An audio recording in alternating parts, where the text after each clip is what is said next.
If you've ever stood beneath the floating mountains of Pandora, if you've ever gone past the immersive cliffs of Carsland, if you've ever stood in awe at the carvings of the Tree of Life, you've seen you've seen the artistry of Zsolt Hormay as the chief executive at Walt Disney Imagineering.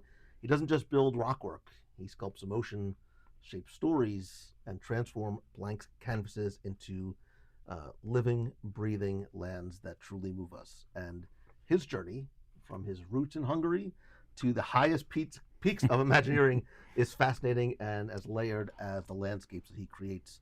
It is an absolute honor and a privilege to be invited to these hallowed halls of Walt Disney Imagineering in Glendale, California, to explore the stories behind the stone, the secrets behind the sculpting, and the philosophies that guide his work. I am excited to step behind the scenes into the world of Zsolt Hormay. Zsolt, it is a pleasure meeting you. Thank you so very much. A very, very kind introduction. Thank you. I'm honored and humbled. No, very nice to meet you as well, Lou. Thank you for having me. I will explain why this is a full circle moment for me, but I'm also, I'm a sucker for the origin story. So your journey, I think, to Imagineering is as extraordinary as some of the worlds that you help create. Take us back to the beginning, from growing up in Hungary to being a creative executive at WDI, and maybe how some of those early influences shaped you as both an artist and a storyteller. Ooh, that's way back. So yes, I grew up in Hungary. I was born and educated in Hungary, and at the time it was a communist country, and I just didn't feel like I fit too well. So I decided, what, why don't I go and try, my luck and talent and the eagerness to create, in America. So, one day, I just decided that this would be the time to go, and my wife at the time and I basically left Hungary, and left the communism and came to America to look for freedom and being able to do what I actually ended up doing, so that's why we're here today. So it was a lot of risk taking, a lot of unknown, a lot of enthusiasm and frankly bravery. When you're 22 years old, and didn't speak the language at all, so actually we went to France first because I spoke French, so I studied French in school, so that was kind of like an intermediate safety zone, in a way, and then went through the whole process of, being accepted and ended up in Lansing, Michigan, as our new home in America. And, thinking back, it was a wonderful experience because it's a small town. It was easy to kind of, integrate, find friends, family, and we're taken in by a Hungarian lady who had 6 children that she was bringing up alone. They were grown by that time, but so since she had kind of like an empty nest, she heard that we would be, coming, and she offered to take us in, which was a wonderful, wonderful, really gesture on her part. But that gave us a home, gave us a base where we can actually learn the language, learn about America, which we really didn't know much about at all, except the movies. But, I didn't realize that just because it's a shoe store, they're going to have your size always.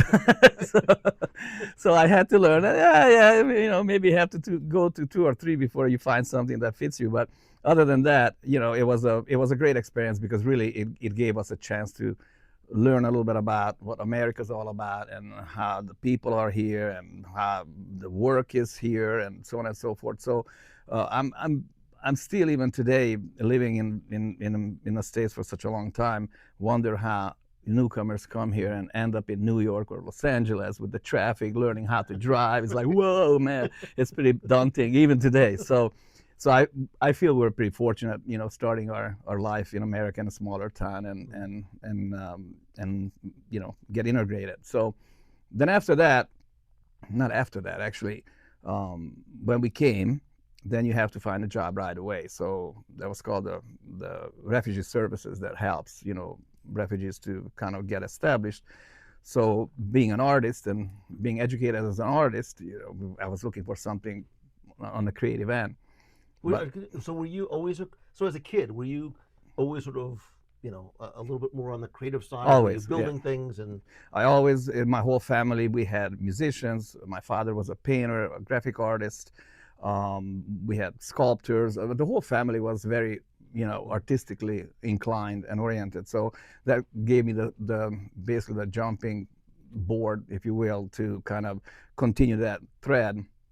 And since I was young, I used to sing, in the choirs and did theater and performance art and all that stuff. So yes, basically all my life was kind of surrounded with art and artists, and that kind of helped me to kind of adapt, what is art in America, and so the only job that was available within the realm of art, was a putt-putt golf course in East Lansing, right? And it was all covered with snow, and this gentleman was helping out. So we pulled up with the car, and I'm thinking, what is that? And he said, I don't know what this is, but they told me it was a creative thing, so we met the contractor who was working on it, and then I basically had a short interview. I got, hired for that, golf course design job. It was really, really cold, snowing all the time. It was absolutely miserable, actually, working in a little garage, and somebody was welding in a corner, somebody was mixing cement in the other corner. It was a little makeshift shop for sure, but basically that kind of opened up, learning about construction, and because it was such a small scale, I ended up learning how to weld, how to build, how to sculpt, how to spray cement, all the little steps in the process that I'm relying on today, even still. So that was once again a very fortunate, kind of opportunity for me to be able to spread my wings, working on that small project. And basically the story continues after that the gentleman I was working with, he really wanted to do something with Disney. So we actually drove all the way down from Michigan to Florida, and basically had a demonstration. It was right during the first half of the construction of Typhoon Lagoon. And we did that demonstration. I did a little sculpting exercise, and had you been doing a lot of like exterior landscape sculpting and rock work? Zero. All new. I mean, in Europe, this wasn't a business. Now it's a little bit more with zoos and all that, but really, especially in Hungary, I mean, nobody did that kind of stuff. And so everything was a learning process, if you will, going through the years, and still is, by the way, but it's a little different. Say yes and then figure out how to do it along the way. Exactly, yeah. That's it. Yes, exactly. So then basically, one way or the other, I ended up getting a job with Disney as a sculptor, not as a WDI art director, because you had to make a choice. So in Florida, if you wanted to touch the material and actually do the work, you had to become part of the union. So art directors could not perform the work, So then I ended up going through the union, which was great because you learn about the material applications, the trade, all that. So that helped me to really learn a lot about not just what we're trying to do, but how to achieve it. So that helped me in the future a lot, because instead of just saying to somebody, well, can you just kind of make it, a little smoother or whatever, you can tell them, take that trowel or do this, and then you'll achieve that. So that was a really helpful thing to have. And then after that, after Typhoon Lagoon, I worked on Catastrophe Canyon, and then finally I got hired, for it was a little interim because the work kind of ran dry. So I ended up, continuing trying to make a living somewhere else, but then got called back, and I became actually a field art director and production designer on Honey, I Shrunk the Kids, which was based on a movie, that I learned much later that John Landau actually produced, who I ended up working with on, during the construction of Pandora. So funny, like talking about the circle of of life sometimes, and that was a very challenging, beautiful project, because imagine trying to design and deliver a playground, with all the safety requirements and the creative requirements and just a tight logistical situation that we ended up having to work within. So it was a great experience. And then right after that, I ended up going to Paris and became actually the overall rockwork art director, believe it or not, at 23, I think it was 24, yeah, for the park at Disneyland Paris.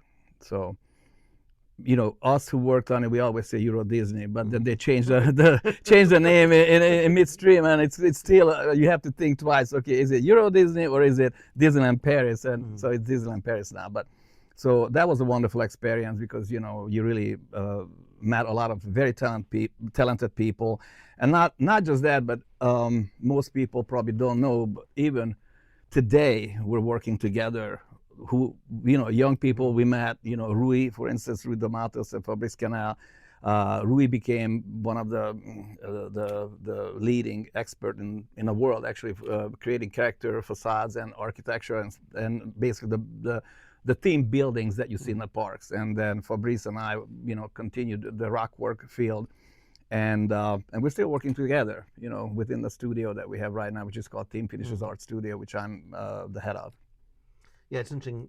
First of all, I love your story because I think so many of the greatest origin stories involve taking those big leaps of faith, just picking up and going to a new country and then figuring out how you're going to sort of build your wings on the way down.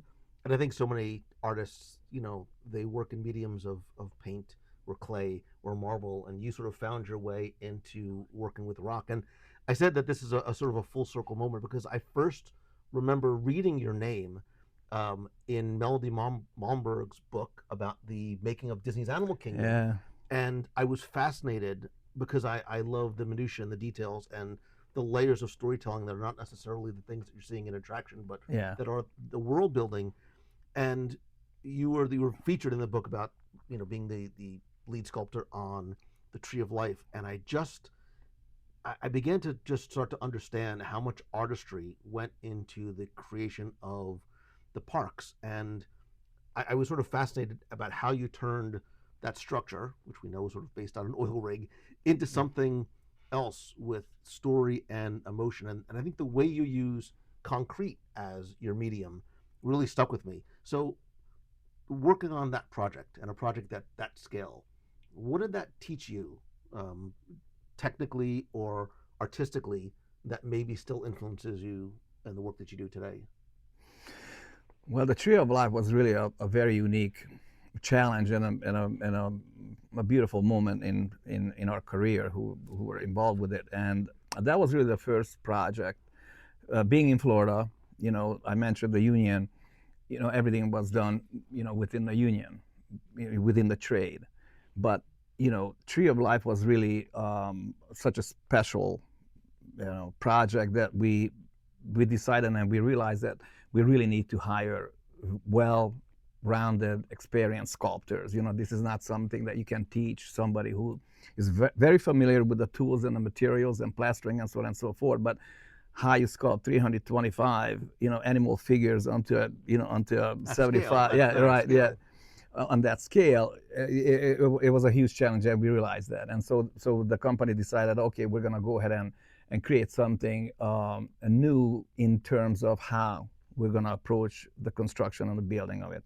So I had the opportunity to actually put a team together, and I figured, man, Tree of Life, that's a centerpiece of Animal Kingdom. We have got to have some Native American presence within the team. So I actually did a lot of research and ended up hiring 3 very well-known Native American artists, and basically people from Disneyland Paris I brought in. So we had people from Ireland, from France, Native Americans. We had the local, colleagues that were part of the team. So me being Hungarian, it was a pretty eclectic international team on a much, much smaller scale than what we ended up doing here in Fantasy Springs just not long ago, but we'll get to that. But basically, to realize that, and of course working with Joe Rody, and Joe really wanted to make sure that he wasn't micromanaging at all, which was great. He just said, look, I just want to make sure that the animals are clearly, understood which species, which type of animal, anatomically they have to be correct, so we can't just fudge things. They have to look like a grizzly bear. You know what I mean? And and that was a challenge because just you learn how creating an armature, cannot look like the finished product. And I told the craftsman, if it looks good, then you're doing something wrong, because we still have to put cement on top of all that, and that allows, or it won't allow, for certain parts of the body to be, pronounced properly, and so on and so forth. So we really had to study how to change the armature into a base where we can add another 2 or 3 inches of cement on top and still maintain the proportions and the anatomical correctness of the animal figures. So that was a discovery, if you will, because I never done that before. So say how much changes when you from going from a concept design and scale model to being out in the field and putting the cement down and seeing something doesn't work, or maybe you have a creative input. Is there any change that happens at that stage, or is it basically execution of the design as it's laid out? Yes, that's a great question, because we have such a small portion of the design left to manipulate. If you think about just the scale of everything, we usually start with a very small scale model, 100, or here in the States we say, a 1/16 of an inch, 1/4 of an inch, so on and so forth, 1/2 inch to a foot. So basically, if the model has something that's a 1/2 inch, that's usually a foot in reality. So, but we start with a small model, we create the lay of the land, kind of like almost sketching at first, and then we step up to a larger scale where we start defining, the locations of certain things, where the paths are, where the restaurants are, so on and so forth. And then the normal scale that we actually reference the design from to the full scale, it's the 1/2 inch to a foot. But you have to have everything in place, but it cannot possibly be, the same thing that the finished product. So there is quite a bit of latitude that we have to deal with, whether it might be a correction, whether it might be an addition, or just an evolution of the design. But yeah, it does change quite a bit, because it's in full scale, and your eye and your approximate position, how you look, where you're looking at from, where the public can see it from. You have to calculate all that into the work and make sure that whatever you do and spend time and energy on, first of all, it's visible, and it's clearly perceived by the guest. And where it's not the case, then obviously you don't put that much effort or energy in there. Yeah, because I was thinking, even getting out there and seeing, well, this doesn't feel right, right? This doesn't feel right as I lay it, or what's it going to look like, how, depending on how the sun hits. And you have, like, I read a quote that you said you sculpt stories, which I love. And how do you sort of ensure that the rock work and the themed finishes sort of acts more like a character in the narrative rather than something that just acts more as a background? That's a great question, because it is really what we do in theme finishes. We're supporting the narrative. So our job is to tell the story through color, texture, buildings, landscape, hardscape, artificial foliage. So there are a lot of disciplines that have to work together, besides the fact that we have to interact with 140 plus different disciplines throughout the process. Landscape designers, engineers, ride engineers, architects, you name it. So it's a really intertwined, complex, but a really fun process, really. So you always start with basically a great team. You have to have a good team, and that's what I really pride myself about a little bit, to over the years, to really maintain and develop a great team, a cohesive team. We work together as a family, not just colleagues. We spend a lot of time after work. We support each other, not just at work, but on a personal basis. So it's really a little community that's very unique in its own way. But basically, working together over the years, we get to know each other, we help each other to develop, further. So it's a great culture that's been created over the decades, pretty much. You also Did I answer your question? yes. You said that you think in 3 dimensions, which, as I was thinking about sort of your process and how you do that, how you go from ideation to full blown execution to getting it in front of guests. What does that sort of creative brainstorming look and feel like for you? Whether it's a project like the Tree of Life on such a huge scale, or even some of the smaller, visually sort of small elements that we'll see in the parks. I'll give you an example. For instance, when we were working on Pandora, we were kind of entertaining different ideas. And at one point, Joe Brody called me and said, "Look, we're gonna kind of move into another approach." And I said, "Okay, what would that be?" And he said, "Well, I don't know, man. Floating mountains. I don't know. Maybe floating mountains." I'm thinking, wow, that is probably the most difficult subject matter you could pick out of the whole movie, right? But I took it as a great challenge. So basically, got together and started crumpling paper, wires, sticks, you name it. And then we just start playing with it. And okay, what about this? What about that? Is this really floating? Not yet. How about adding this? Maybe we need another smaller island just to support the bigger one, so on and so forth. So it's really a lot of brainstorming, challenging the impossible. And all that talent, kind of put together and working together. It's almost like energizing each other, so you can actually achieve and create things much, on a level of impossible almost, because of the team and how we work together and how we encourage each other or challenge each other for that matter. Right. But it's always a, you have to make mistakes at the beginning. Otherwise you're not trying hard enough. So you have to be ready. Okay, let me try that, and be ready that it might not work the way you thought it would work. But then, okay, fine, put it aside and we do something else until you feel like, okay, we're onto something, and then you just keep pursuing that. So Pandora, I think, is a great example, because I was thinking, I'm sure that process has to be different for you creatively than creating something that's grounded in reality, right? Creating something that exists in Africa, that exists in New Orleans, wherever it might be.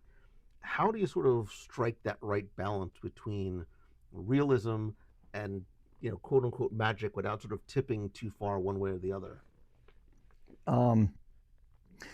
When we finished Disneyland Paris, that park was really mostly based on realism, Big Thunder and Adventure Island and so on and so forth. So you kind of got your brain almost ingrained and wired to make sure that whatever you do, it's as believable and as authentic and geologically faithful as you can possibly make it. So we completed that park, and then I moved back to the States, and my next project was Toontown, which could not be any further from Disneyland Paris, right? So we were working on a sample program, and I was sculpting these pilings, and the creative director came by and says, yeah, those looks good, Joe. It's way too busy. Okay, all right, let me simplify it. Then he comes back and says, okay, it's better, but it's really way too busy. And I'm thinking, oh my Lord, I mean, do you want me to do nothing? Being a little bit frustrated. And then I realized, okay, well, you're basically sculpting like a gigantic paintbrush.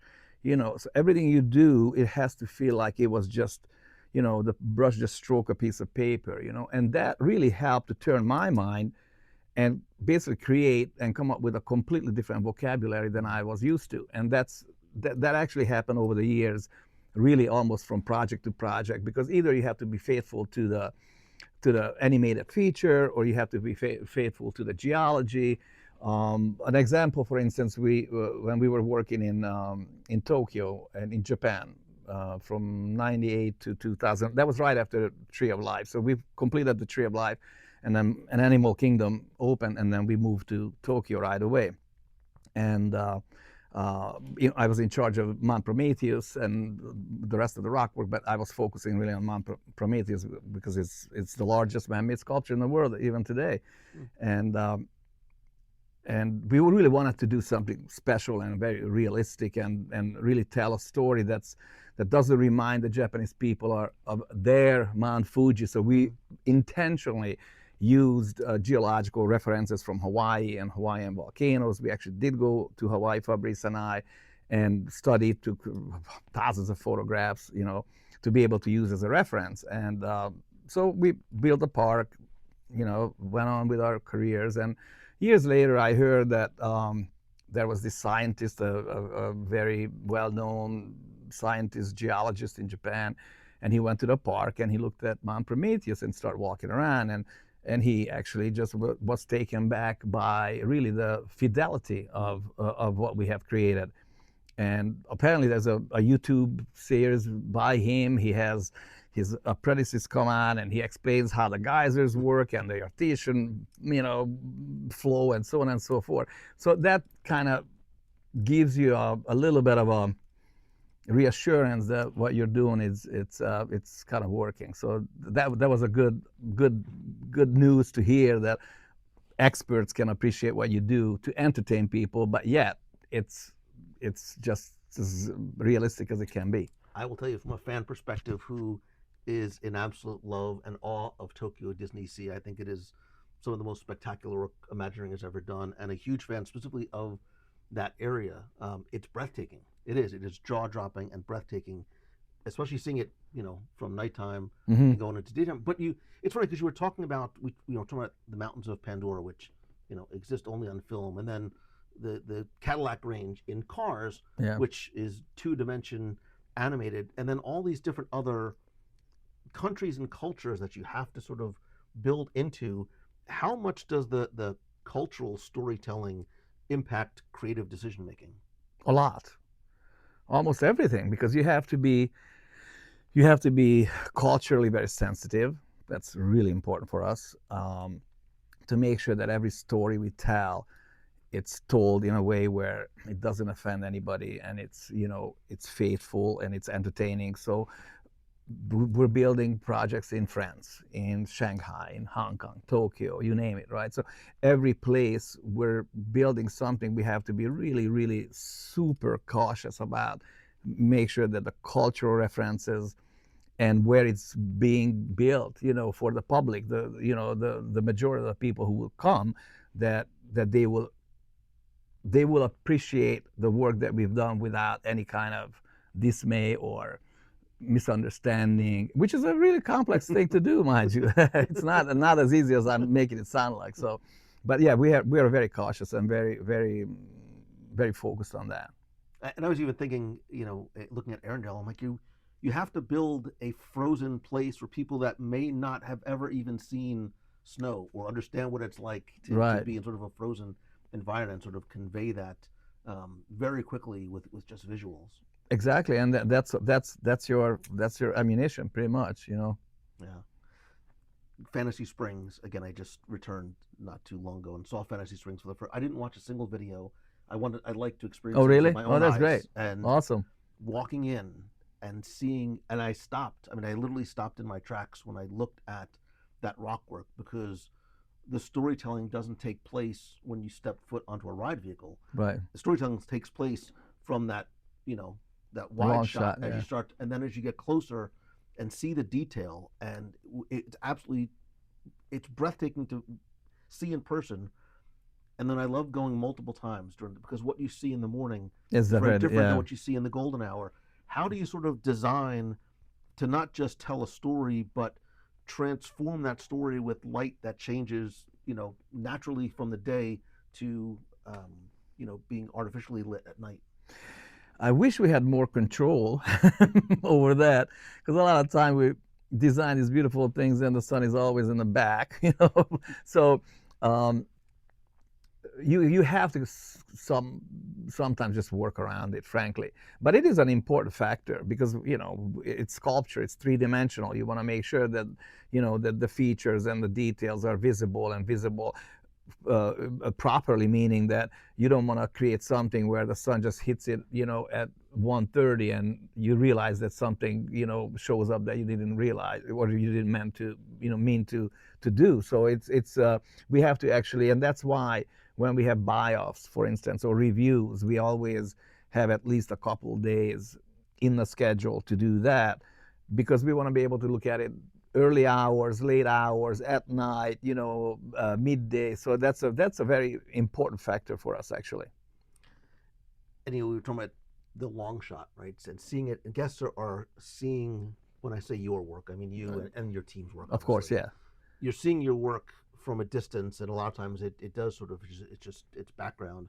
I love getting close up, right? Because I love, whenever I see something, whether it's in a queue or whether it's in the landscape, I'm like, somebody was here carving this and was very intentional in the design.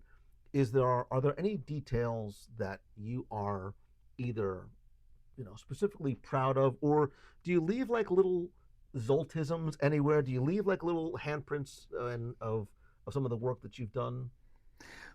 Well, I hate to burst the bubble, but I'd like to think whatever we do as a project, that is the hidden thing. But yes, for instance, Fantasy Springs, we had, that was, and it's an interesting comparison between the Tree of Life and Fantasy Springs. Those were the two major figurative, sculpted, projects. And the big difference is that on the Tree of Life, as long as it looked like a grizzly bear or a bass or a seagull or whatever that might be, then that was sufficient for the story.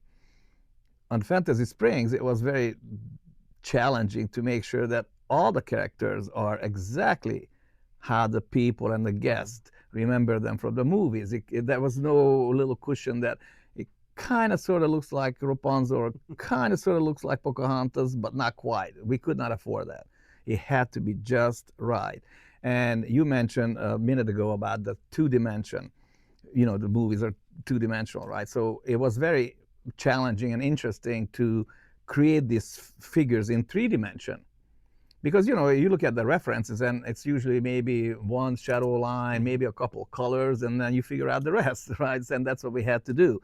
And Fabrice actually headed up a very small, dedicated team, because I wanted to make sure that whomever is working on the figures, they are well qualified, so we don't have to redo and redo and redo. So it was Fabrice Canal and Fanny Rivera and then Fujita-san from Tokyo. And that was a small group who actually created all the figures. But what I wanted to do is really to make sure that it doesn't look like a sculpture garden. It tells the story that the water, the spring, the spirit of spring is sculpting these figures. So it's basically her backyard that she's kind of having fun, going from one rock formation to the next and figuring out, okay, I want to sculpt Pocahontas here, or I want to do Peter Pan over there. So that's the whole story. That's really the connective tissue between the three major attractions, which is Rapunzel, Frozen, and Neverland. So, but I wanted to do a little bit more and wanted to make sure that whenever you look at a scene, there's some kind of energy, a moment frozen in life between the figures. So there's a little communication. Somebody turns around, looks at the other one. They're not just standing there looking in the air. I wanted to make sure that whenever the guests come in, they feel almost like they just capture the moment. That's it. It might not be there 10 minutes from now. So that was something that we wanted to add as an underlying kind of offering, for our guests. So it's interesting moving through the whole attraction, and every little scene has their own little, moment and their own little ambience and message really to the guests. Because I thought the same thing. I think, we as guests, we were experiencing this in all five senses in 360 degrees, and we go to Disney, we come back to Disney because of how it makes us feel, whether it's a character, whether it's a song, whether it's a story. And I have to imagine from you, there has to be some of that intentionality too, in you want guests to feel a certain way, whether consciously or subconsciously, sure, when they see you work. Talk about that sort of process and mindset. I mean, you mentioned the fact that you like to get close, and we want to respect that. So why I think Imagineering is such a unique place and company to work with is because we we we pay a lot of attention to the smaller details as well, and that takes a lot of energy and takes a lot of focus and talent, really, and experience. And I think what's unique about what we do, that when the guests can, like you said, approach something, and we force the perspective. We want to make sure that the attractions feel and look bigger than what they are. I mean, we're, let's face it, physically kind of, controlled as far as how big the real estate is, or how big the parking lot, or whatever it is, where we're going to build something new. So we're kind of constrained. So our only tool is to open up that world for our guests, to really force the perspective with color, with proportions, with the level of detail kind of diminishing into the distance. So we're using all those tools to really make sure where the guests come in, there's this pow, in the chest, like, oh my goodness, look at that. I never forget that story. We were opening Carsland, and Carsland was really a major kind of forced perspective challenge, with the Cadillac range and so on and so forth. So we're standing right behind that arch where you look through and you see kind of the whole lay of the land. And there was a rope across, because we was just before the opening. There was this young girl with her mom waiting for the rope to drop. And then she started looking through under the arch and said, "Mom, look at that. You can walk for miles and miles and miles." And I was just right behind them. As that really made me feel pretty happy and pleased that even a young person can, realize, or not realize, but can feel that trick that we kind of pulled, to make sure that it does feel like you can walk for miles and miles. And that was great. If it makes you feel right, it's not just kids that feel the way. I was there when they dropped that scrim, and you were able to look down Route 66, and you saw that range, and you the air came out of the room, because everybody's sort of jaws dropped, because it does give you that sense of perspective. And when you first start your journey and you go under that arch, and that you get that powerful hit of music and the waterfall, it takes your breath away. But we are at Imagineering. You talked about team and you talked about Imagineers. I have to imagine that during your time growing up, coming to Disney, you were mentored by people, you were taught by the Imagineers who came before you. What do you look for in the next generation of Imagineers that you want to hand down what you've learned? That's a big question, because really our job, on one hand, is to create, wonderful projects and stories for our guests. But on the other hand, our job as well is to transfer that knowledge to the new generation. So we're at the stage, not just myself, but my whole team, we kind of grew up together. So we're in the same age range, if you will. But basically our job is to really develop and train and nurture a new generation. And that's really part of our responsibility. So it's a really big focus right now for us to really build up a brand new generation, a new team that can follow through for the next, 1 or 2 decades to create what we have been creating. I was fortunate enough that I had great mentors from the very beginning. One of them was John Olsen. He was heading up the character facade department at the time, but somehow he took me under his wing at Euro Disney, or Disneyland Paris, and over the years, he really helped me kind of learn the ropes and learn, the company, how you work with the company, and all that. So that was very, very helpful. And I hope I can be, a mentor for many, many people, young people to come. And I've been trying to do that over the years, of course. That's how you develop a pretty cohesive and a very talented team. Like in Fantasy Springs, we had I think that was the largest team finishes community on any project so far. And we had about 55, 60 field art directors within the 5 disciplines that I was responsible for. And we spoke 4 languages every day, basically 12 nationalities, but 19 birthplaces around the globe work together, which is kind of fun.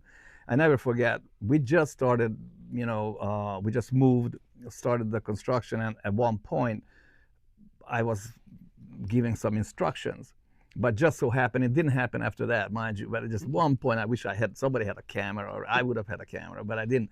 But as I was speaking, there was 3 different languages being interpreted to Japanese, from English to Mandarin, to Japanese, and from English to French to Japanese, and English to Spanish to Japanese. So we had all these international people who had to have interpreters to help communicate, which is another layer to what we do, within an international global industry. You have to be able to communicate your thoughts clearly and properly, and we rely on a wonderful group of interpreters that help us to do that.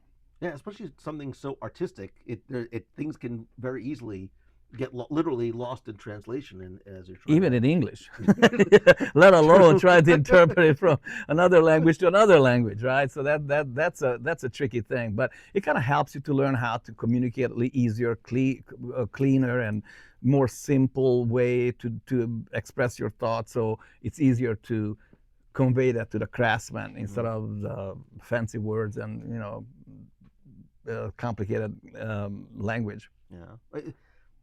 You talk about passing on and being able, look, you obviously Imagineering brings on the best of the best in terms of creative and talented people. How do you, or what are some of the things that you try and instill in the people that come after you in terms of, what you believe are some of the most important artistic values that they make sure that they either learn or hang on to? Well, that's a good one too. It is very important that as we grow, the company grows, the menu grows, to be able to maintain the quality that had been established, and that basically that the qualities are our fame, our success, the level of quality that Disney established, Walt, all the way down the line, to be able to maintain that and continue to be able to create that. And it's getting a little bit more and more challenging and difficult. I mean, prices are going up, and everything is changing. Technology is changing. You have to keep up with that, which is another great challenge within Imagineering, that we can be exposed really to the most cutting edge technology and try to figure out how to apply that to what we do, which is a project on its own, really. And I love that, by the way. We're working with research and development very closely and really trying to apply whatever we can possibly apply to be more efficient and more more technologically inclined, Yeah, well, and with that, because that's a double-edged sword, right? For It some is. people, they're used to just building with their hands and technology. The people who made the abacus were very afraid of the calculator that was. But for you, with AI and projection mapping and 3D printing, what are some of the new technologies that maybe don't concern you, but maybe excite you about what is coming now and what's coming next? Concern. I think that it's going to be a point where it's going to be, a real challenge to maintain the human art.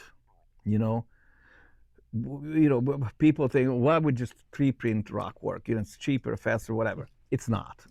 We're not there yet. But on the flip side, do you want to print Mona Lisas and Giocondas and Raphaels and all that, or you want to appreciate what they did with their hands? So it is a little bit of a conflict within, because to me, when you look at Cars Land or you look at the Tree of Life, today maybe somebody could 3D print that somehow, right?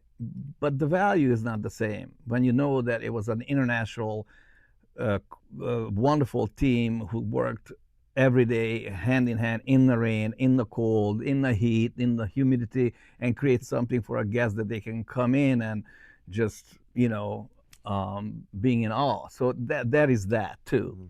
But that's such a big, in my mind, it's such a big conversation, a big, what you call it. It really is an important subject, because how do you protect the art? And how do you move forward with technology? And I'm sure there's a happy medium, as long as we can find the happy medium, because everything can be turned into AI and digital form and so on and so forth. And we're heading very fast, towards that direction. So it's going to be a little bit, maybe the next generation will have to deal with that more than we do, because we're kind of running out of time. but I think it's an interesting conversation, for the new generation to, what should we hang on to and what should we really just go to the moon with, Yeah, because I think there's, I don't know, I can't think of any other way to put it. There are certain things like that are artificially manufactured and printed that just, they're lacking the soul, right? They're lacking that sort of. Exactly. You can 3D print, all day. The Pieta. It's not Yeah. it's not like going and seeing it and Yeah. having, because you understand sort of the soul that is in there too. And I think that's what we feel when we see these places and spaces, because I think nobody does it better than Disney. You and your teams, the placemaking, the space making, you can tell that a human carved it, that a human designed it, and that there is soul and there's meaning and intent and purpose behind it too. And I believe in that, and you're absolutely right. And that's what the little conflict is, because you do want to modernize everything and you do want to move on with technology, but at the same time, are you losing the value, or you're hanging on to that value, and what's the proportion? Because I agree with you. I mean, when I see something, I know somebody actually did that with their hands. Interesting. We just, funny enough, we're D23 last year, and we decided, well, how could we represent the team finishes? So we decided we're gonna basically sculpt a clay panel with, Frozen and Peter Pan, and kind of like referring to Fantasy Springs, subject matters. And I didn't realize how successful it was, and not because we did it or how talented the sculptors were. It's just the fact that a lot of people brought up the fact that it's so nice to see something done by humans, and not once. I mean, that came up several times a day, and that kind of reminds you of the value and really the equity of a human-made art. Yeah. Again, Zsolt, I have a million questions I can ask you. I want to be respectful of your time, but we're talking about, your time at Imagineering and the next generation of Imagineers. And I think when you start thinking like that, the word legacy comes up. What do you want your legacy to be?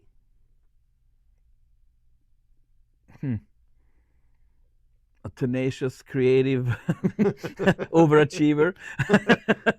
I love it. I love it. Is there, and I know, I'm not sure if everyone likes it, but no, but I think but it's who you are, right? And that's what you want to be. I'd like to think that there are truly no limits. And sometimes people ask, okay, how do you outdo one project after the other, whatever. And since I was young, I really told myself that my internal goal is every day to do something better than I did yesterday, whatever that might be, right? And